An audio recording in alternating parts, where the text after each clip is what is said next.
Bismillahirrahmanirrahim. Assalamualaikum warahmatullahi wabarakatuh. Hai anak-anakku semuanya yang Bunda Sri sayangi. Semoga semuanya dalam keadaan sehat ya, insya Allah. Hari ini tausiah duhanya akan membahas tentang pengertian makanan halal dan haram.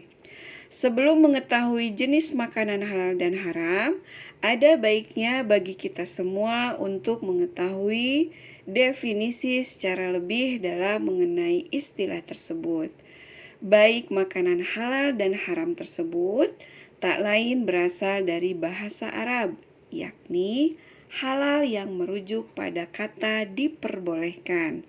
Sementara itu, haram sendiri yakni berarti tidak dibenarkan atau dilarang.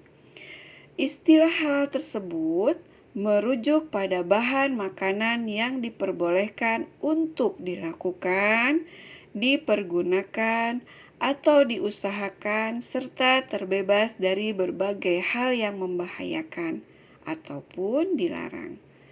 Nah, kebalikannya, istilah haram tersebut dipergunakan bagi bahan makanan yang dilarang untuk dilakukan atau dipergunakan baik lantaran kandungan zat di dalamnya hingga cara mendapatkannya. Adapun dalil tentang halal dan haram di dalam Quran surat Al-Maidah, diharamkan bagimu makan bangkai darah, daging babi, dan daging hewan yang disembelih bukan atas nama Allah, yang tercekik, yang dipukul, yang jatuh, yang ditanduk, dan yang diterkam binatang buas kecuali yang sempat kamu sembelih. Di dalam Quran surat Al-Maidah ayat ketiga. Sesungguhnya dia hanya mengharamkan atasmu bangkai darah, daging babi, dan daging binatang yang disembelih dengan menyebut nama selain Allah. Di dalam Quran surat Al-Baqarah 173. Katakanlah, tidak kudapati di dalam apa yang diwahyukan kepadaku sesuatu yang diharamkan memakannya bagi yang ingin memakannya, kecuali daging hewan yang mati atau bangkai, darah yang mengalir, daging babi, karena semua itu kotor atau hewan yang disembelih bukan atas nama Allah. Ada di dalam Quran surat Al-An'am 145. Makanan halal, adapun di sini ada beberapa hal tersebut secara langsung diatur dalam Al-Quran, yaitu 1. Suci dari najis dan hal yang diharamkan. 2. Aman dan jauh dari mudarat. Yang ketiga, bersifat tidak memabukkan. Yang keempat, didapatkan dengan cara disembelih sesuai dengan syariat di dalam agama Islam. Nah, itu bisa kita gunakan sebagai pedoman untuk makanan halal. Selanjutnya, apabila Anda meragukan terhadap label makanan halal dan haram yang hendak dikonsumsi, Anda dapat mengamatinya atau anak-anak dapat mengamatinya dengan sertifikat halal yang dikeluarkan oleh MUI, yaitu Majelis Ulama Indonesia. Biasanya label tersebut akan disematkan pada kemasan makanan yang beredar luas di pasaran. Adapun makanan haram di sini, menurut Al-Quran dan hadis, makanan halal dan haram tersebut memiliki beberapa jenisnya yang bisa dikenali dengan baik. Beberapa makanan haram yang disebutkan dalam Al-Quran dan hadis adalah berupa bangkai, darah, babi, minuman keras, dan hewan yang disembelih tidak sesuai dengan syariat Islam.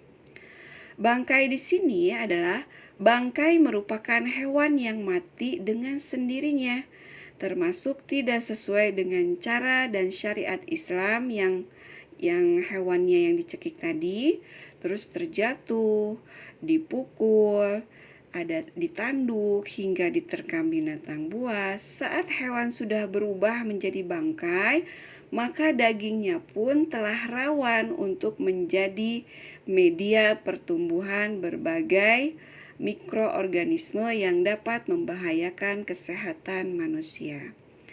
Adapun darah nih, pengertian darah di sini dalam bentuk beku yang kerap kali disebut dengan saren atau marus. Banyak dijual secara bebas di pasaran. Bagi sebagian orang, darah tersebut dianggap mampu menambah tenaga. Padahal dalam agama Islam, darah tersebut merupakan najis atau hal yang diharamkan. Selanjutnya, babi. Selain itu, makanan yang diharamkan adalah babi. Pengharaman babi bukanlah hanya terletak pada dagingnya saja, melainkan juga termasuk rambut, kulit, bulu-bulu ya. Maksudnya rambut di sini adalah bulu-bulu yang ada di kulit babi, terus tulangnya dan seluruh anggota tubuh yang lainnya. Babi diharamkan lantaran kandungan banyaknya cacing pita yang terdapat di dalamnya, yakni berupa Taenia solium. Nah, selanjutnya minuman keras. Alkohol merupakan salah satu bahan yang terdapat di dalam minuman keras. Meskipun dalam jumlah yang sedikit, namun alkohol diklaim dapat mempengaruhi kinerja sistem saraf yang ada di dalam tubuh, sehingga dapat menyebabkan hilangnya fungsi indera.